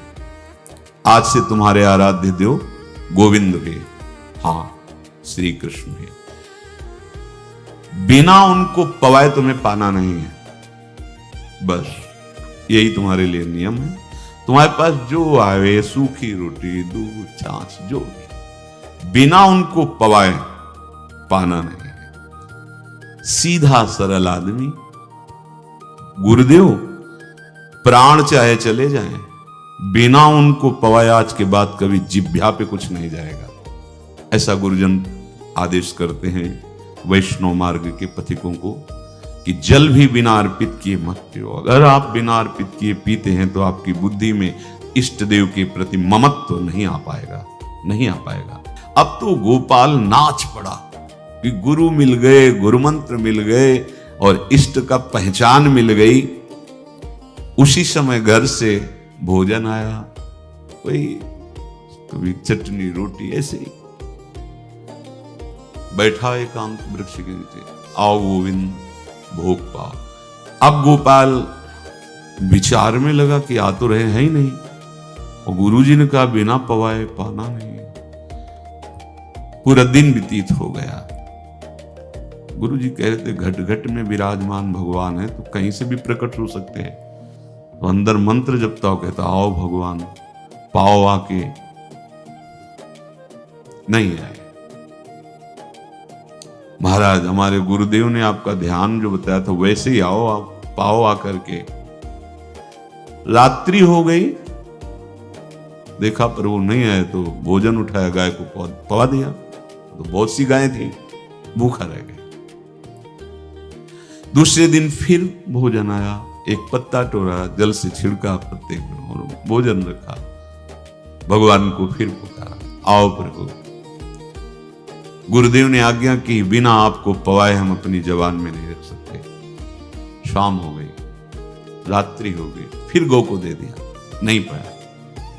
अब एक तो 50 वर्ष की अवस्था और गौओं के पीछे दौड़ना और भोजन पाना नहीं, शरीर में सामर्थ्य धीरे धीरे कम होने लगी। तीसरा दिन, चौथा दिन, पांचवा दिन, छठा दिन, सातवां दिन, दीनानाथ प्राण चाहे निकल जाए हम गुरु की आज्ञा नहीं तोड़ सकते। अगर आप नहीं आएंगे तो भूखों मर जाऊंगा। पर हम ये बात चरवाहा है, कोई साधना पूर्व की नहीं। गौ सेवा के प्रताप से उससे संतों में प्रीति हो गई। नाम की कृपा से, गुरु की कृपा से नामी की प्राप्ति की चाह। ऐसे कई दिन व्यतीत होते गए, अस्थि मात्र होए रहे शरीरा। पूछते कि क्या बात है, भोजन तो हम रोज लाते हैं, आप रोज लेते हैं, क्या पाते नहीं? आपका विषय नहीं। शिक्षा मिलती है, अपने गुरु उपदिष्ट साधन को किसी से बताना नहीं चाहिए। गुरु उपदिष्ट साधन जब तक सिद्धावस्था ना पहुंच जाए तब तक गुप्त रखा जाता है। जो जैसे आप सत्संग सुन रहे हो, इसमें कोई वचन आपको लगा, पकड़ लिया, अब वो जीवन में तभी बोलना जब उसका प्रभाव हमारे जीवन में आ जाए। नहीं ऐसे नहीं बोलना, नहीं तो निकल जाएगा। और अगर रोक लिया तो मंथन करेगा अंदर और आपको उसमें स्थित कर देगा। एक भी शब्द नहीं बताया कि हमारी गुरु दीक्षा हो गई, गुरुजी ने कहा था पवा के पाना, और इतने दिन हो गए भगवान तो आ नहीं रहे, इसीलिए हम पा नहीं रहे, तो हमारी ये दशा है। देखो आज का समय ऐसा है कि प्रगट में सब इंद्रियों के पोषण की व्यवस्थाएं भगवान दी, चाहे गृहस्थ हो चाहे विरक्त हो, लेकिन क्या हमारे अंदर निष्ठा है ऐसी? सबरी जी जब उनके गुरुदेव पधारने लगे तो चरणों में रो के गिरी कि प्रभु इस पूरे विश्व में मुझ अधम को सिर्फ आप ही प्यार करने वाले, आप ही ने दुलार करके मुझे रखा, नहीं सब जगह ठोकर मिलती, कोई भी संत महात्मा हमारी तरफ देखना नहीं चाहते, और प्रभु आप जा रहे हो, आप कैसे जीवन जानते हो क्या कहा? हम तो भजन के प्रभाव से भगवान के धाम जा रहे हैं। बेटा भगवान स्वयं चलकर तुम्हारे पास आए। सबरी जी बहुत वर्षों तक कभी गुरु के वचनों पर अविश्वास नहीं हुआ, क्यों कहते थे भगवान आएंगे, रोज पावड़े डालती हूँ, सोहनी लगा के दिल चिढ़ती हूँ, रोज बिन लगता है फुसला तो नहीं दिया गुरु जी ने। नहीं, गुरु के वचन भगवान आएंगे, शायद ऐसा वर्णन की शास्त्र हजार वर्ष सोचो जरा, और भगवान आए और सबरी पर निहाल। ऐसे हो गुरुदेव ने कहा है भगवान आए, जब तक वो ना पाएंगे तब तक हमने कहा है कि और उनका उद्देश्य अलग था कहने का कि आप भगवान को भोग लगा के पाइएगा और भजन कीजिएगा तो मंत्र के प्रभाव से तुम्हारे मानस पटल पर भगवान दिखने लगेंगे। ऐसा होता है, पर वो सीधा आदमी सीधा समझा जब तक भगवान नहीं पाएंगे तब तक हमें नहीं पाना। 18 दिन बीत गए, कुछ ना खाना न पीना। गोविंद भी देखते बाल भक्त ओम प्रकाश जी महाराज यही अपने चामुंडा के पास से उधर बहुत नामनिष्ठ महात्मा, बाल भक्तों में बहुत ही मानो प्रहलाद जी ही हैं। जैसे प्रहलाद जी नामनिष्ठ भगवान निष्ठ घट घट में भगवान को देखने वाले, ऐसे श्री ओम प्रकाश जी बाल भक्त। बड़े बड़े महापुरुष गए, हरि बाबा, उड़िया बाबा, सब बस वो यही कहते कि ये श्री कृष्ण का आदेश है। फिर शायद 50 के भी ऊपर दिन गए थे, ऐसे 70 दिन तक उस महापुरुष ने कुछ नहीं कहा, सशरीर अंतर्ध्यान हुए। आज समाधि उनकी बनी। जब महत्व भगवान का जग जाता है तो शरीर का महत्व नहीं। अच्छा, प्राणनाथ जब प्राणों का पोषण कर रहे हैं तो अन्न में भी तो प्राणनाथ की ही दी हुई शक्ति है, तो बिना अन्न के भी उनका पोषण हो रहा है। पर ये भागवती का आदेश से, मनमानी करने से नहीं। मनमानी करने में फिर मार्ग रुक जाएगा। भगवान आदेश करते हैं अपनी वाणी से, युक्ताहार विहार से, उचित आहार विहार, वो तो भगवद आदेश होता है। 18 दिन बीत गए, 19वें दिन जब भोजन आया, पेट के आते सब सिकुड़ गई थी। वैसे 50 वर्ष के थे, आंखें धस गई थी, उठने की ताकत नहीं। पत्नी ने फिर कहा कि आप कुछ तो बताइए कि क्या आपको कोई रोग हो रहा है, आप भोजन नहीं पा रहे, मैं रुक जाऊं यहीं आपकी सेवा के लिए या आप घर चलिए। कोई उत्तर नहीं, आप जाइए, हम ठीक हैं। ऐसा फिर धीरे से पत्ता लाए, छिड़का, भगवान पाओ आकर के। शाम हो गई, फिर गाय को दे दिया। विचार कर लिया कि अब मरना ही है, मुझ जैसे अधम के पास भगवान तो आएंगे नहीं, वो तो भगवान है, पर मैं अपने गुरु के वचन नहीं तोड़ सकता, मर चाहे जाऊं। 27 दिन व्यतीत हो गए, एक कवल भी अन्न नहीं पाया। न चलने की शक्ति थी, न पत्ता लाने की शक्ति थी, न जल छिड़कने की शक्ति थी। जिस पात्र में भोजन लाई थी, लेटे ही लेटे खोला और कहा, प्रभु मुझे पता है आप इस शरीर से नहीं मिलोगे, पर आप जान लो मैं अपने गुरु की आज्ञा का उल्लंघन नहीं करूंगा। ये मतलब जितने महान हुए हैं सब निष्ठाओं में निष्ठावान हुए हैं, अपने लोग फिसड्डी हैं। जरा सा कोई दुख, जरा सा कोई सुख, फिसल जाते हैं। प्राण अनंत जन्मों की बिगड़ी 27 दिन क्या होते हैं? क्या होते 27 दिन? अनंत जन्मों का जमा कूड़ा करकट भगवान साफ कर रहे हैं। ये जो तन्मयता, गुरु निष्ठा, जो प्राण भूख से व्याकुल, सब भस्म हो रहे हैं पाप अनंत जन्मों के। अनंत जन्मों, जैसे हम सोचे कि भगवान इतने निर्दयी कैसे हैं? नहीं निर्दयी, आत्मा को कुछ फर्क नहीं पड़ता। और शरीर ने जो किए हैं जन्म जन्मांतरों के, वो निष्ठा के कारण दुख नहीं पहुंचेगा। निष्ठावान को दुख नहीं पहुंचता, वो आपको दिखाई देगा दूर से, उसको दुख नहीं पहुंचता, क्योंकि निष्ठा का कवच है, वो कभी कोई भेद नहीं सकता। किसी भी माया के यंत्र में ताकत नहीं कि निष्ठा को भेद सके, उसी को निष्ठा कहते हैं, नहीं भेद पाए। 27वां दिन है, पति की दशा देख करके कहा, स्वामी अब तो आप कहोगे भी तो मैं नहीं जाऊंगी। अब आपकी दशा, इशारे से कहा आज भर चली जा, क्योंकि उसको लग रहा था आज प्राण निकल जाएंगे। आज भर चली जा, फिर कल से जैसी तेरी आज चली जा। इशारे से, बोलने की भी सामर्थ्य नहीं थी। गोपाल के आंसुओं की धारा चल रही, पड़े पड़े धीरे से खोला जो भोग है, और अंतस्थल, आज बोल भी नहीं पा रहे, अंतस्थल से कह रहे प्रभु अब चाहे आके पालो या लिवा जाके पवा देना, देख लो आप, आखिरी है, आके पालो या लिवा जाना, अपने यहां पवाना, क्योंकि हमारे यहां तो पाए नहीं आप। बड़े प्रेम से अंदर से आवाज आई, गोपाल। आंख खुली, क्योंकि बोलने की हिम्मत ने, ये अंदर से प्रार्थना की थी, गोपाल वो अमृतमय। गुरुदेव ने कहा था कि उनकी वाणी से अमृत बरसता। एकदम आंख खुला, देखा वही पीतांबर, वैसे ही मोर मुकुट, वही मुरली, वही करधनी, वैसे नूपुर, वैसे ललित त्रिभंगी। गुरुदेव ने जैसा वर्णन किया था वैसा ही सुंदर रूप गोपाल के सामने प्रभु। मुखमंडल की मनोहरता देखकर निहाल निहाल कर देंगे। थोड़ी पीड़ा सहना सीखो, सहत सहत बाढ़े भगति, ग्रह तन गुरु हितगार, ग्रह तन गुरु हितगार हार अपनी करिमा। सेवक जी कह रहे हैं, देखो, ग्रह तन गुरु हितगार हार अपनी कर, तन मन प्राण गुरु वचनों पर न्यौछावर, जो भी सहना पड़े सहूंगा। मिल गए प्रभु। प्रभु दूर नहीं है, प्रिया प्रीतम बहुत कृपालु हैं। मानो करोड़ करोड़ काम की सौंदर्यता को हे करते हुए प्रभु के लावण्य का प्रकाश हो रहा है। मनहारिणी मुरली, जैसे कहा था अधरों में रख, वैसे अधरों में विराजमान।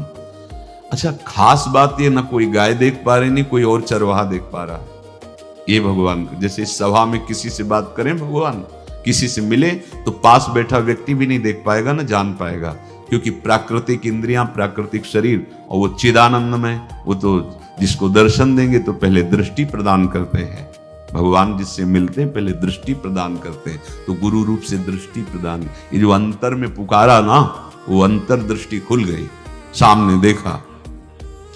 इतना सुंदर विश्व मोहिनी भगवान श्री हरि का ललित त्रिभंगी रूप कि गोपाल की आंखें नहीं टिकी। इतना सुंदर रूप, आंखें भगवान के तेज के आगे बंद हो गई। जे भी बंद हुई तो देखा मानस पटल पर वैसे ही ललित त्रिभंगी। फिर खोला, देखा सामने भगवान मुस्कुराए, सामर्थ्य प्रदान किया। देखो अर्जुन के साथी तो खेलते भगवान सखा भाव से, रथाक रहे, लेकिन भगवान का विराट स्वरूप देखने की सामर्थ्य अर्जुन में थी क्या? दिव्य दृष्टि प्रदान की। फिर भी कांप रहे थे अर्जुन जी भगवान की दिव्य दृष्टि संपन्न नेत्रों से उस विराट महिमा को देखकर कांप रहे थे अर्जुन। ये तो माधुर्य रूप प्रभु का है। उसने मानो इशारा किया प्रभु को कि हमारी सामर्थ्य में मैं सकिल कर आ जाऊं, नजदीक आप आ जाओ। आ गए, अपना माथा प्रभु के चरणों में रखा, आंसुओं से भगवान के चरणों का प्रक्षालन कर रहा। देखो, गांव का गाय चराने वाला ग्वारा, जिसको कोई धर्म कर्म का ज्ञान नहीं, कोई भक्ति का ज्ञान नहीं, कोई शास्त्र का ज्ञान नहीं, भगवान ने फिर उसको उठाया और अपने हृदय, ज्यों हृदय से लगाया, हष्ट पुष्ट स्वस्थ सब, अंतर बाहर पूर्ण, कोई पीड़ा नहीं, कोई दुख नहीं, बिल्कुल तेजस्वी स्वरूप। भगवान की स्पर्श की महान सामर्थ्य। बाली ने बहुत मारा ना सुग्रीव को, तो कर पर शाह सुग्रीव शरीरा, जे इस पर सारी पीड़ा गई। भगवान अमृत सावी है, भगवान दिव्य चिदानंद भाव देने वाले हैं। अब तो सुरमुनि वांछित प्रभु की छाती से लपटा हुआ है। ये ऐसा ना सोचो कि कहानियां हैं, ये सत्य विषय आप भी प्राप्त कर सकते हैं। इसी के लिए रोज सत्संग होता है। जो भगवान से लिपट कर छाती में अश्रु की बूंदे, वो भगवान ये था माम प्रपद्यन्ते, भगवान की अश्रु बूंदों से गोपाल का अभिषेक होगा। मानो सुदामा मिलन हो रहा है जैसे। भगवान को दैन्य बहुत प्रिय है। तभी भाई जी महाराज कहते हैं पद में कि बुद्धिहीन बना दो हे भगवान, हमें बुद्धिहीन बना दो। ये जो बहुत बुद्धि चलती है ना, इसके लिए दौड़ भाग है। नहीं, सीधे प्रभु हमारे हैं, हम प्रभु के हैं। नाम जप आश्रय भगवत प्राप्ति निश्चित। भगवान बोले, प्यारे गोपाल अब तू रो मत, देख मैं तेरे प्रेम में पगी हुई ये जो सूखी रोटियां हैं अभी पाता हूं। और भगवान बैठ गए और उसके घर की जो रोटी थी उसे देखो, मुझे त्रिभुवन का कोई भी भोग प्रसन्न नहीं कर सकता। गोपाल, मुझे त्रिभुवन का कोई भोग प्रसन्न नहीं कर सकता। इस बात को समझो। जिनको ये भ्रम हो कि हम अधर्म से कमा के 56 भोग लगा के प्रभु को प्रसन्न कर लेंगे, तो ये बात सुनो। कह रहे मुझे त्रिभुवन का कोई भोग प्रसन्न नहीं कर सकता। मैं ऐसे ही अन्न की चाह रखता हूं। भगवान के वचन, जैसे दुर्योधन का महल का सब वैभव त्याग के, स्वागत ठुकरा के और विदुरानी जी के हाथ का छिलका पाया। मैं ऐसे ही अन्न की चाह रखता हूं। भगवान कहते हैं बलिहारी है। कभी प्यार से एकांत में रो के इनको पवाना सीखो। भले आप इतनी कटोरी में सब्जी, 2 रोटी, और अगर दैन्य भाव से कि नाथ कहां आप और कहां, कैसे आपको पवाएं। जो छवि है ना, पंखा करते जाओ ऐसे बीच बीच में पास जल पिला, देखो ना। ये था माम प्रपद्यन्ते तास्तते भजम। आप जैसा मानोगे वैसा ही वो व्यवहार करेंगे, पक्का समझ लो। गोपाल जो सच्चे हृदय से मुझे पुकारता है, मैं अवश्य उसको मिलता हूं। जो प्रेम पूर्वक मुझे पवाता है, मैं अवश्य उसका पाता हूं। पत्रम पुष्पम फलम तोयम ये में भक्त्या, भक्ति पूर्वक जो पवाया। भक्ति पूर्वक का मतलब दैन्य। अभक्त में अहंकार होता है। देखो ये किया मैंने, वो भगवान स्वीकार नहीं करते। वो आपका शुभ कर्म बन सकता है, अब वो भी धर्म से कमाई की है तो, पर भगवान की प्रसन्नता का हेतु होगा दैन्य। जहां भी देखो हमारे स्वामी को, जहां भी देखो दैन्य में बिके हुए पाए गए, दैन्य में। और ये दैन्य किसी बाजार में नहीं मिलती। ये दैन्यता बनावटी नहीं होती, ये वस्तुतः हृदय की होती, भगवत प्रदत्त ही होती है। पर जो संत सदगुरुदेव की आज्ञा का अक्षरशः पालन करे तो इस दैन्य का निश्चित प्रादुर्भाव हो जाएगा, अहंकार गलित हो जाएगा। वत्स, मैं किसी भी वस्तु का कभी भूखा नहीं हूं। मानो गोपाल के बहाने से हमको समझा रहे हैं क्या चाहिए भगवान को, क्या चाहिए? कुछ भी कर लो, माना कि तुम तात्कालिक वर्तमान दुख को मिटा सकते हो, तात्कालिक, लेकिन संपूर्ण दुखों को मिटाने के लिए हरिनाम गरज रहा है, राधा नाम गरज रहा है। आपसे प्रार्थना है, समझो इस बात को। कलयुग केवल नाम आधारा।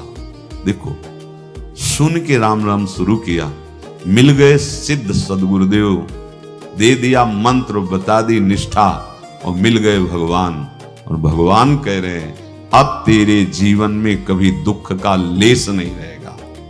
तू अब घर जा, अब किसी की गाय चराने की जरूरत नहीं। कुल परंपरागत तेरे लक्ष्मी बढ़ती रहेगी, तुझे कुछ करने की जरूरत नहीं। देखो, बड़े बड़े सोने के पहाड़ किसी सुनार ने बनाए क्या? प्रभु ने तो बनाया। भगवान हंसते हंसते समझ ही नहीं पाए और अंतर्धान हो गए।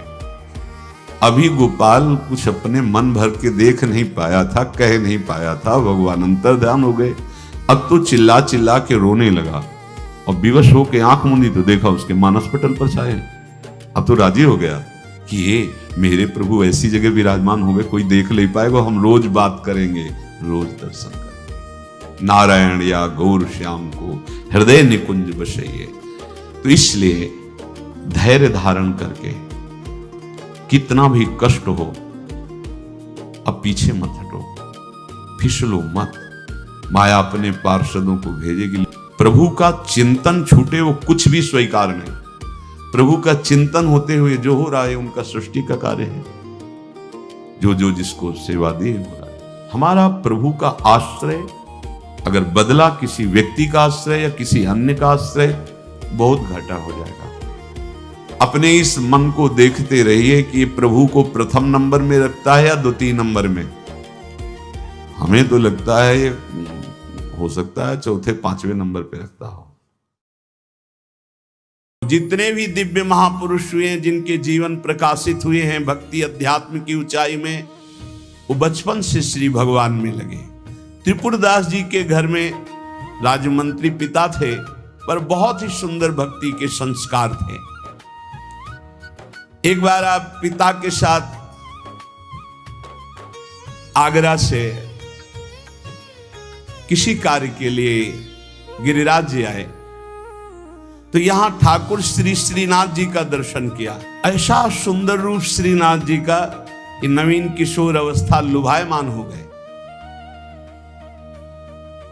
बहुत हट किया, अब मैं नहीं जाऊंगा, इन्हीं के दर्शन करूंगा, इन्हीं के पास रहूंगा। वहां किसी परिचित से कहा, बालक है, हट करता है त्रिपुरदास, इसको हम छोड़ देते हैं 2-4-10 दिन यहाँ। देखो भगवान का विधान, यहाँ श्रीनाथ जी के दर्शन करेगा, फिर हम आदमी भेज देंगे, बुला लेंगे।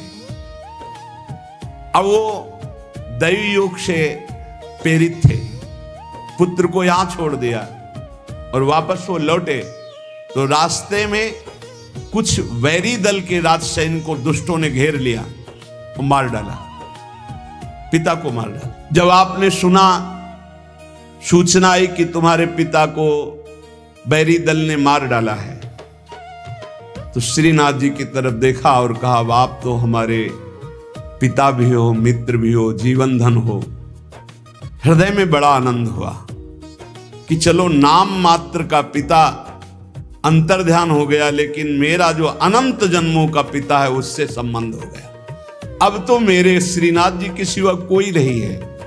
एकदम निश्चिंत हो गए।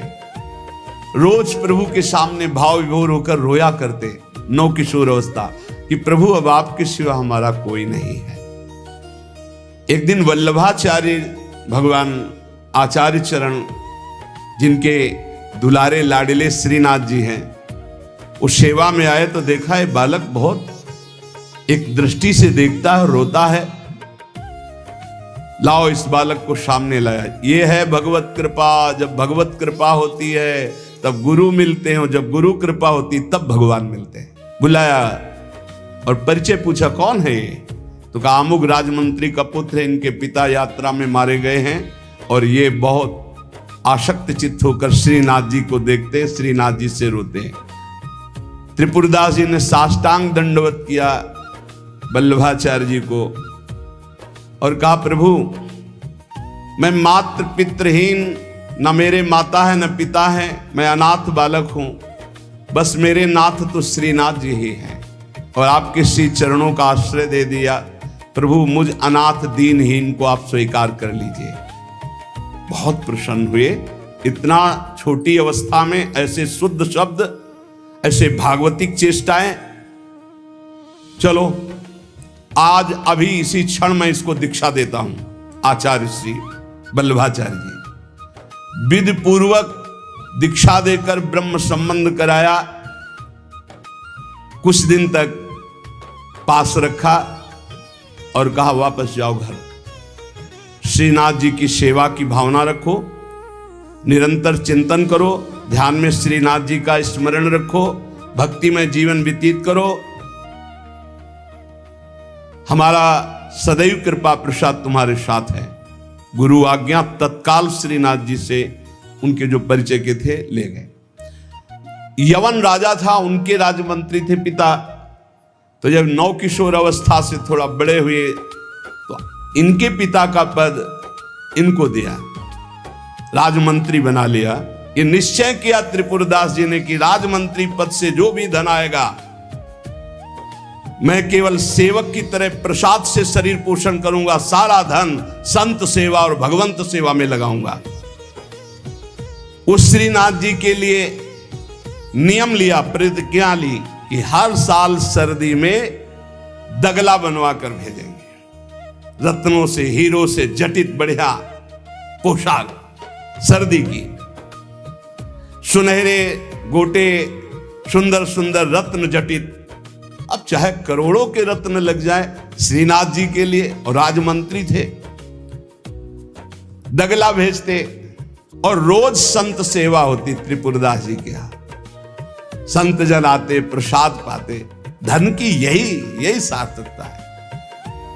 जय जयकार हो, भगवान नाम कीर्तन हो, भगवत अनुरागी जन आकर प्रसाद पावे, भगवान की आरती पूजा सेवा। धन्य है वो गृहस्थ, वो धन्य, वो तीर्थ है उसका घर जिसके घर में भगवान की आरती होती, भगवान का नाम कीर्तन होता, आए हुए अतिथियों की सेवा होती है। और श्रीनाथ जी भी बड़े रिजवार ठाकुर, बहुत खुश होकर के, प्रसन्न होकर के वो दगला धारण करते। श्री विठलनाथ जी श्री वल्लभाचार्य जी के पुत्र हैं। वो देखते कि और वस्त्र जब धारण कराते तो ठाकुर जी धारण करते हैं, लेकिन जब त्रिपुरदास जी का दगला धारण कराते तो ठाकुर जी फूल जाते, प्रसन्न हो जाते हैं। भक्त के द्वारा प्रेम से दी हुई वस्तु भगवान बहुत भाव से स्वीकार करते हैं। सब दिन होत न एक समान। अब यवन बादशाह था, उसके पास द्वेषियों ने सूचना लगा दी कि ये राजमंत्री हैं, आपको पता नहीं है, ये आपके धन का बड़ा दुरुपयोग करते हैं, साधु महात्मा इनके यहाँ खाते रहते हैं और न जाने क्या क्या खूब लुटाते हैं, आपके यहाँ से वैभव चुराया जाता है। और वो राजा यवन, उसकी बुद्धि बदल गई, उसने तत्काल आदेश किया सर्वस्व अपहरण कर लिया जाए, त्रिपुरदास जी का सर्वस्व संपत्ति जब्त कर ली जाए। मतलब पात्र भी घर में नहीं रह गए, सब जब्त कर लिया गया। जहां रोज संत सेवा, ठाकुर सेवा, श्रीनाथ जी के लिए बहुत महंगा पोशाक सर्दी की, सब एक पात्र भी नहीं रहने दिया, सब जब्त कर लिया। खाने पीने तक के लिए नहीं रह गया, सब यवन राज ने जब्त करवा लिया। अब जैसे तैसे बहुत गरीबी से, कष्ट से जीवन यापन होने लगा। अब आए सर्दी की ऋतु। सर्दी की ऋतु में श्रीनाथ जी को दगला भेजते थे, खूब सुंदर सजा करके। यहां सजाने की क्या बात, खाने की भी कोई वस्तु नहीं रह गई थी। ठाकुर जी की सेवा की प्रतिज्ञा की थी कि जब तक जीवन है आपके लिए पोशाक भेजूंगा। अब सर्दी में कैसे पोशाक भेजे, खाने के लिए भी नहीं। बहुत जोर जोर से रोना आया कि हम हर कष्ट सह सकते थे, लेकिन आपकी सेवा, ये जो सर्दी की पोशाक भेजने की थी, अब कैसे होगी आपकी सेवा। और ये सेवा नहीं होगी तो मेरा जीना, क्योंकि मैंने नियम लिया था कि मैं अपने जीवन में जब तक जीऊंगा हर वर्ष आपको सर्दी के समय पोशाक भेजूंगा सर्दी की। आप ठाकुर जी से विनय करने लगे कि मैं सब कष्ट सह सकता हूं, आपकी सेवा छोड़कर नहीं। इतने में देखा, दृष्टि गई तो एक ऊपर दावात रखी थी। आपको जैसे कोई डूबते हुए को तिनके का सहारा मिल जाए, और वो दावत पीतल जैसी दिखाई दे रही थी, तो लग रहा था कुछ सिक्के की तो बिकी जाएगी। दावत ली, बाजार में बेचने के लिए गए कि अगर ये बिक जाएगी तो थोड़ा भी कपड़ा मिल जाएगा तो नियम की तो पूर्ति हो जाएगी। भगवान अपने भक्तों को ऐसा कष्ट क्यों देते हैं, क्यों देते हैं? बड़े आराम से जय जयकार हो रही थी, संत सेवा हो रही थी, ठाकुर सेवा हो रही थी।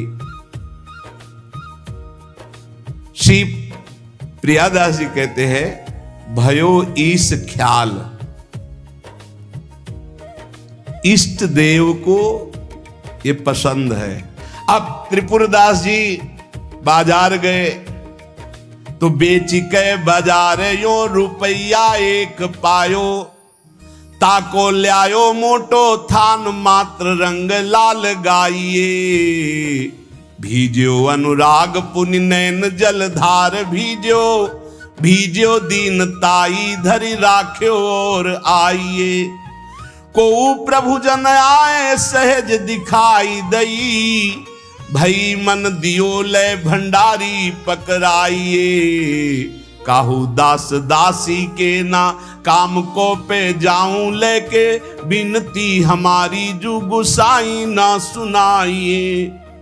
त्रिपुरदास जी को दावत दिखाई दी जो पीतल की सी दिखाई दे रही थी, उठाई बाजार ले गए तो उस समय उन्हें 100 पैसे मिले, 1 रुपया। 1 रुपया कपड़े की दुकान में गए, मोटी मार्किंग को। अब जहां इतना कीमती वस्त्र, सोने के गोटे हीरे लगाकर सुंदर ऐसी पोशाक भेजते थे, वहां आज स्थिति की मार्किंग कैसे ठाकुर जी को भेजे? लाल रंग से लगा, लाल रंग अनुराग का रंग, सफेद मार्किन लाके आंसू गिरते जा रहे हैं कि नाथ ये मोटा मार्किन आपके तो दास दासियों के लायक था, आपको कैसे? पर कुछ नहीं है, अनुराग में भीने हुए नेत्रों से अश्रुधार बह रही है, हृदय में भारी दीनता है, और ऐसी ही वस्तु प्रभु को बहुत पसंद आती है। हमसे अगर दी जाएगी 5 किलो सोने का छत्र, तो 4 लाख योजन का सोने का पहाड़ है उनकी इस मृत्यु लोक में। 5 किलो क्या होता है? साहस नहीं हुआ, रंगा लाल रंग में, प्रेम रंग में रंग कर रख लिया, पर साहस नहीं हुआ कि मैं जाकर के श्रीनाथ जी को दूं। कैसे दूं? अब उनके मन में एक बहुत पीड़ा है, और देखो भगवान अपने भक्त की बात को अंतर से जानते हैं। त्रिपुरदास जी के हृदय में दैन्य, और दैन्य भगवान को बहुत प्रिय है। इतने में विधान बना, गोसाई जी के सेवक श्रीनाथ जी की सेवा के लिए जो भक्तजन थे उनके यहां विचरण किया करते थे, अचानक दृष्टि में पड़े त्रिपुरदास जी के। देखा ये तो श्रीनाथ जी के सेवक हैं जो गोसाई जी के पार्षद हैं, और ये तो सेवा सामग्री श्रीनाथ जी को पहुंचाते हैं। तो आपने प्रणाम किया, घर लिवा गए, कुछ खाने पीने के लिए व्यवस्था ही नहीं। कैसी कैसी, कहां राजमंत्री का सुख और कहां, बहुत संकोच में भरे हुए वो मार्किन निकाल के लाए जो लाल रंग से रंगी थी, और कहा हाथ जोड़ करके कि हर वर्ष प्रतिज्ञा थी कि श्रीनाथ जी को पोशाक भेजेंगे, पर भगवत कृपा से वैसा विधान बन गया है। यद्यपि ये श्री गोसाई जी के किसी दास दासी के पहनने योग्य भी नहीं है, फिर ये श्रीनाथ जी के श्री अंग के लिए तो क्या होगी।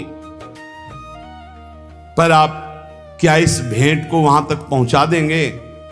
भंडारी को दे देना, पर गोसाई जी को कुछ मत बताना, न मेरी स्थिति बताना कि खाने को भी नहीं, और ना ये बताना कि ये मार्किन भेजा, कुछ मत कहना, उनको दुख पहुंचेगा। केवल भंडारी को दे देना, वो जो चाहे जैसे चाहे, यद्यपि वे श्रीनाथ जी के योग्य तो है ही नहीं। देखो भगवान भावोत्सवेन भजताम रस कामधेनु है। बड़ा हृदय में सुख हो रहा है उस वस्त्र को लेकर, वो जो भगवत पार्षद है। आज तक उनको ऐसी भेंट, इतनी इतनी भेंट मिलती थी श्रीनाथ जी के पास ले जाने के लिए, लेकिन ऐसा सुख नहीं होता था जैसा त्रिपुरदास जी ने रो करके जब मार्किन दी लाल रंग से रंग के, उनको एक अपार सुख हो रहा है। और दियो ले भंडारी कर राखे धरी पटवा पे, निपट स्नेही नाथ बोले अकुलाय के, भय हैं जड़ाए को बेगी ही उपाय करो, विविध ओढ़ाए अंग बसन सुहाय के, आज्ञा पुनि दइयो अंगीठी बारी दई, फिर वही भई सुनी रहे अति ही लजाए के, सेवक बुलाए कही कौन की कबाए आई, सब की सुनाई एक बहीली बचाए के। त्रिपुरदास जी का वस्त्र लेकर बड़े प्रेम में डूबे हुए भगवत पार्षद गए और भंडारी जी से कहा कि आपसे तो कुछ छुपाव है नहीं, ये त्रिपुरदास जी का दिया हुआ वस्त्र है, यद्यपि बहुत कष्ट में उनका जीवन है, फिर भी उन्होंने ये सेवा भेजी, आप इस सेवा का आदर करना, अपमान मत करना कि कहीं फेंक दो, अरे मार्किन कहां ठाकुर जी के श्रीअंग पोशाक वाले। तो उन्होंने, भंडारी ने कहा कि इसका सही प्रयोग करेंगे। तो जो ठाकुर जी की पोशाक थी उसको बांधने के काम में ले लिया, उन नए वस्त्र जो मार्किन आई उसमें रखकर ठाकुर जी की पोशाक बांधकर और उसे अलमारी में रख ली। परम स्नेही ठाकुर जी कांपने लगे। जब श्रृंगार हुआ तो सर्दी का समय था, कांपने लगे श्रीनाथ जी। जब श्री आचार्य चरण सेवा में गए तो कहने लगे मुझे बहुत जोर की ठंड लग रही है। ठाकुर जी बोलते हैं निज जनों से, जैसे हरिवंश महाप्रभु से राधा वल्लभ जी बात करते थे, बंचंद महाप्रभु से बात करते थे, बिहारी जी से स्वामी जी महाराज, विठल विपुल देव जी, बिहारिन देव जी। अब हम लोगों की जाकी रही भावना जैसी, प्रभु मूर्ति देखी तिन तैसी। मुझे ठंड लग रही बहुत जोर की। बोले जय जय, अभी उपाय करता हूं। तत्काल बड़े गरम गरम महंगे वस्त्र धारण कराए। ठाकुर जी फिर बोले बहुत ठंड लग रही है, बहुत ठंड लग रही। कहा जय जय, अभी उपाय करते। तुरंत अंगीठी जलाई गई, सामने अंगीठी ऐसे सुंदर नवीन कोमल उनके वस्त्र उड़ाए गए। ठाकुर जी फिर कांप के कहते मुझे बहुत ठंडी लग रही। श्री विठलनाथ जी गोसाई जी समझ गए कि यह साधारण ठंड नहीं है, ये किसी भक्त के हृदय की जो पीड़ा है उसी की एक कपकपी है। गोसाई जी बहुत संकुचित होकर बोले जय जय, अब क्या उपाय करूं? आपको सुंदर सुंदर दगला पहना दिया, सुंदर गरम वस्त्र उड़ा दिए, अंगीठी आपके साथ, फिर भी आप कह रहे हैं आपको ठंड लग रही। एकदम ध्यान गया। उन्होंने कहा किसी भक्त के वस्त्र का तो अपमान नहीं हो रहा है। सेवक को बुलाया, तत्काल बही खाता लाओ, इस वर्ष किसकी किसकी पोशाक आई है, किसकी नहीं आई। बही खाते में सुनाया गया, लेकिन त्रिपुरदास जी का नाम नहीं था। त्रिपुरदास जी का नाम इसलिए नहीं लिखा कि कोई पोशाक ही नहीं थी, मार्किन लाल रंग से भेजी गई थी। श्रीनाथ जी बड़े स्नेही हैं, बहुत प्यार करने वाले हैं। तो सुनी ना त्रिपुरदास बोले धन नाश भयो, मोटो एक थान आयो राख्यो है बिछाई के, ल्याओ बेगी आही छिन मन की प्रवीण जानी, ल्यायो दुख मान ब्योति लई सो सिवाय के, अंग पहिराई सुखदाई कापे गाई जात, कही तब बात जाड़ो गयो भरी भाई के, नेह सरसाई ले दिखाई उर आई सबे, ऐसी रसिकाई हृदय राखी है बसाए के। विठलनाथ गोस्वामी जी ने कहा त्रिपुरदास जी का नाम नहीं सुनाया, हर वर्ष भेजते थे, क्या इस वर्ष पोशाक नहीं भेजी? सेवक ने कहा राजकोप के द्वारा सारा धन उनका नष्ट कर दिया गया, छीन लिया गया है, तो कुछ नहीं भेजा? नहीं भेजा है। मार्किन भेजी, लाल कपड़े में, लाल रंग में रंग करके कपड़ा आया है। वो ठाकुर जी की पोशाक लायक है नहीं, इसलिए ठाकुर जी की पोशाक रखकर उसमें गोसाई जी ने कहा अच्छा अच्छा आप समझ में आया, इसीलिए ठाकुर जी को ठंडी लग रही। अरे जल्दी वो कपड़ा लाओ, जल्दी कपड़ा लाओ। और तत्काल दर्जी को बैठाल कर तत्काल सिलवाया। और ठाकुर जी को जे ही अंग में धारण करा, ठाकुर जी मुस्कुरा दिए और बोले हाँ अब सर्दी दूर हो गई। बड़े रिझवार ठाकुर है। त्रिपुरदास जी का एक नियम था, वो श्रीनाथ जी के चरणामृत का रोज पान करते थे, हमेशा चरणामृत अपने पास रखते थे। बिना जबान में चरणामृत गए वो अन्न जल नहीं रखते थे। एक दिन संयोग की बात, जब आप भोजन करने के लिए गए तो जो श्रीनाथ जी के चरणामृत का पात्र था, वो जो चरणामृत मांगते थे मिल जाता था, सेवक देते थे। बोले आज तो चरणामृत खत्म हो गया। आपने कहा पहले क्यों नहीं बताया? अगर पहले बताए होते तो चरणामृत की व्यवस्था करते। तो उन्होंने कहा मैं दरबार जा रहा हूं, तुम लोग श्री ठाकुर जी को भोग लगाकर प्रसाद पा लेना, अब मेरी प्रतीक्षा मत करना, क्योंकि जब तक चरणामृत नहीं तो मैं ठाकुर जी का प्रसाद भी नहीं पाऊंगा। मन में निश्चय किया कि यदि चरणामृत श्रीनाथ जी का नहीं मिला तो चाहे प्राण निकल जाए कभी कुछ जबान पे नहीं रखूंगा। चरणामृत के बिना मेरा जीवन किस काम का। रसोईया अपने कार्य में लग गया। इतने में स्वयं श्रीनाथ जी 10 वर्ष के बालक का रूप रहकर पात्र में चरणामृत अपना जतिपुरा से लेके वहां पहुंचे और कहा सुनो ये 3 पात्र रखे, त्रिपुरदास जी को बता देना, इसमें श्रीनाथ जी का चरणामृत, इसमें महाप्रभु वल्लभाचार्य जी का चरणामृत, और ये तीसरे पात्र में श्रीनाथ जी का उच्छिष्टामृत। उनको बुला लो और पवाओ। और ये तीनों थैलियां भेजी गए। बालक ऐसा कह के चला गया। त्रिपुरदास जी को बुलाने के लिए गए। त्रिपुरदास जी दरबार में थे, एकांत में आए और उनका मैंने कहा था कि बिना चरणामृत के हम प्रसाद नहीं पाते, क्यों हमको तंग कर रहे हो? बोले नहीं, चरणामृत तो आपकी ही बात पहुंच गई है तो वहां से चरणामृत भेजा गया है। बोले कौन बालक चरणामृत लाया? बोले जय जय ने भेजा होगा। कितनी अवस्था था? 10-12 वर्ष की अवस्था में। तो कहा अरे बालक नहीं था, साक्षात श्रीनाथ जी थे, साक्षात श्रीनाथ जी थे। जे ही अलौकिक चरणामृत का स्वाद। स्वयं श्रीनाथ जी ने अपना चरणामृत उतार, वल्लभाचार्य जी का चरणामृत और अपना उच्छिष्टामृत। जो साधक, जो भक्त निष्ठावान होते हैं तो ठाकुर जी उनकी निष्ठा की पूर्ति करते हैं।